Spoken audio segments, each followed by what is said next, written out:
మిగతా దేశంలో ఎట్లుందో కానీ ఇప్పుడు తెలంగాణలో అయితే మేము చూస్తూ ఉన్నాం, హైదరాబాద్లో కానీ మిగతా చోట్ల. ఏపీలో మీరు తిరిగారు, ఏపీలో వేరు కొంచెం అసెంబ్లీ కూడా ఉంది కాబట్టి ఓన్లీ పార్లమెంట్ ఉన్న దగ్గర ఎక్సెప్ట్ పెద్ద లీడర్ల సభలు తప్ప మోడీ గారు లేకపోతే రాహుల్ గాంధీ గారు రేవంత్ రెడ్డి గారు అగ్రనాయకులు కేసీఆర్ గారు వీళ్ళ సభలు ఆ కార్నర్ మీటింగ్లు అవి కూడా ఒక్కొక్క పార్లమెంట్లో 2 చోట్ల 3 చోట్ల ఇవి తప్పితే మొత్తంగా అసలు డోర్ టు డోర్ కానీ చిన్న నాయకుల ర్యాలీలు కానీ ఆల్మోస్ట్ నిల్. నా అబ్జర్వేషన్, నేను ప్రతిరోజు ఛానల్కి వస్తాను చూస్తూ ఉంటున్నాను. అంటే ఇది కూడా ఓటర్లలో కొంచెం రీచ్, అంటే పార్లమెంట్ ఎలక్షన్ సహజంగానే ఇంట్రెస్ట్ ఉండదు అనుకోవాలా, అసలు ఆ రీచ్ కనెక్టివిటీ ఎండల దగ్గర తడుచుకుంటున్నారా, ఏం చెప్తారు?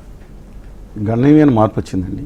ఇంతకుముందు రాజకీయాలు ఇవాళ చేసే రాజకీయాలు గణనీయమైన మార్పు వచ్చింది. 1999లో Modi garu in-charge of BJP social media విభాగం అయిన తర్వాత చాలా మంది తెలియదండి. General secretary for social media, ఆ రోజు ఇంటర్నెట్ సోషల్ మీడియా దానికి చాలా మంది తెలియదు. జనరల్ సెక్రటరీ దేని దాన్ని పక్కన పెట్టాను అనుకోండి.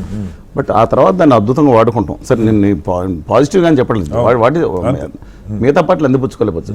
ఇవాళ రూరల్, కంప్లీట్ రూరల్ ఏరియాస్ తప్ప semi urban areas, semi rural మీకు పట్టణాలు ఇవన్నీ వచ్చేటప్పటికి ఈ ఫోన్లు వచ్చినాయండి. నేను మరి అంటే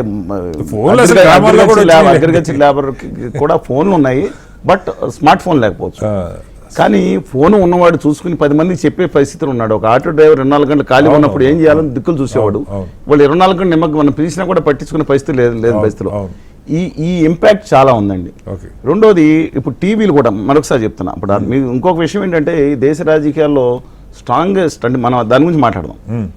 ఎందుకంటే 67 ఎన్నికల తర్వాత ఏ పార్టీ కూడా మూడోసారి అధికారంలోకి రాలేదు. నెహ్రూ తర్వాత 62లో ఆయన వచ్చారు, 67లో ఇందిరాగాంధీ గారి కింద పార్టీ చీలిపోయింది. 72 ఆ పార్టీ అని కాదు, వేరే పార్టీ చూసారు. 70 ఏ పార్టీ కూడా 2 సార్లు అధికారంలోకి రాని పరిస్థితి, 2 సార్లు మించి. అందువల్ల నా అభిప్రాయం ప్రకారం, సరే అది డిఫరెంట్ ఇష్యూ, ఇవాళ ఇక్కడ మాత్రం ప్రజలకి మెసేజ్ వెళ్తా ఉంది. నాకు ఇంట్రెస్టెడ్.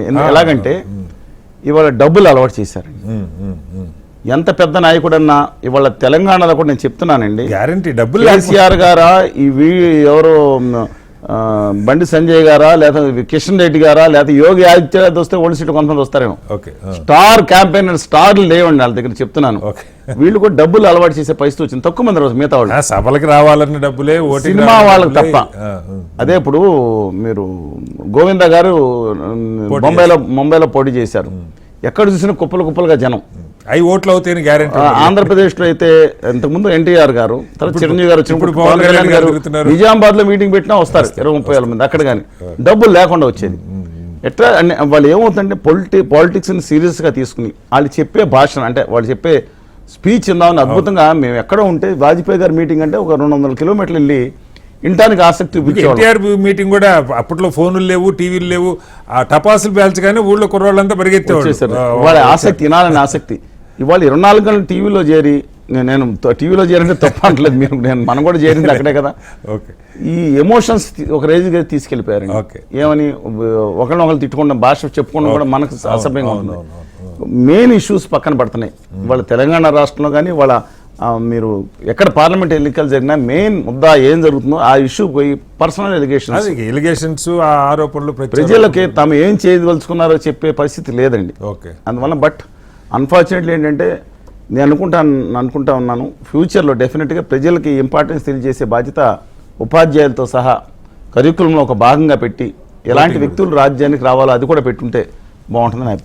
మీరు చెప్పింది డబ్బు లేకుండా ఏం జరగట్లేదు, కానీ డబ్బులు ఉన్నా సరే ఇప్పుడు మనందరికీ తెలుసు, గడపలోంచి బయటికి రావాలంటే డబ్బులు లేకుండా వచ్చే పరిస్థితి లేదు. అట్లాగే ఒక సభకు రావాలంటే 500 బస్సు పెట్టి, ట్రాన్స్పోర్ట్ పెట్టి, బిర్యానీనో బీరో.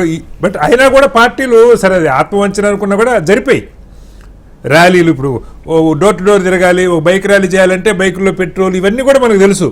అయినా కూడా డబ్బులు ఇస్తే వస్తున్నారన్నా కూడా వాళ్ళ బల ప్రదర్శన ఏదో చేసేవాళ్ళు. ఈసారి అవి కూడా కనపట్ల. నాకు అదే అర్థం కావట్లేదు. అంటే అసలు ప్రజలకి, నా డౌట్ అయితే కొంతమంది ప్రజలకి అసలు ఎప్పుడు డేట్ ఉంది, ఎలక్షన్ ఉందా లేదా తెలుసో లేదో కూడా నాకు డౌటే. మన్మోహన్ గారు చెప్పినట్టండి, ఢిల్లీ బహదూర్లాగా పార్లమెంట్ సభ్యులు ప్రజలతో కనెక్షన్ కోల్పోతున్నారు.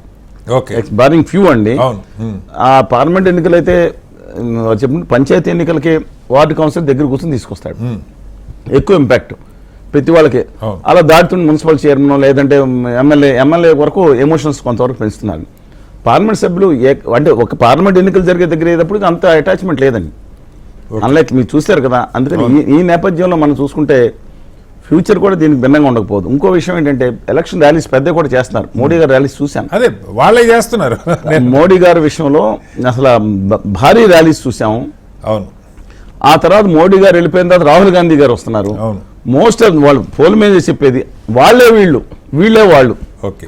కోర్ ఒక్క దేశం మొత్తం మీదండి ఒక తమిళనాడు రాష్ట్రంలో 1970లో అత్యధిక కమిట్మెంట్ కలిగిన వాళ్ళు ఉండేవారండి. అంటే దాదాపు 60% 70% పార్టీ అఫిలియేషన్స్. ఓకే. స్వతంత్రంగా ఉండేవాళ్ళు 30% ఉండేవారు అనుకుంటా అప్రాక్సిమేట్లీ.